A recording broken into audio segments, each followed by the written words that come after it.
Hoy vamos a preparar una auténtica salsa teriyaki.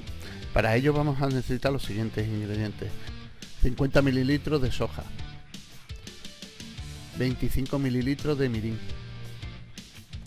25 ml de sake y 25 gramos de azúcar. También podemos añadirle un trozo de jengibre. Esta parte es opcional. Lo primero que debemos de hacer es pelar el jengibre. Para ello utilizaremos una cuchara. En una olla pondremos todos los ingredientes y a un fuego medio empezaremos a cocinarlo.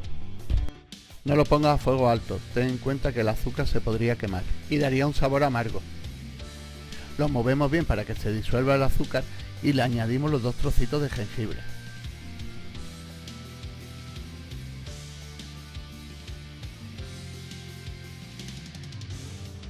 Lo iremos moviendo de vez en cuando para que no se nos pegue. Cuando empiece a hervir lo pondremos a fuego bajo y lo tendremos aproximadamente 5 minutos para que el azúcar se integre perfectamente en el líquido. Ya podrías retirarlo del fuego. Si quieres darle espesor, lo único que habría que hacer es dejarlo más tiempo. Lo retiramos del fuego y lo dejamos enfriar. Una vez frío lo colamos para que no quede ningún grumo. Suscríbete, así nos ayudará a poder crear más vídeos. Lo guardaremos en una botella y ya lo tendremos listo para cuando lo queramos usar.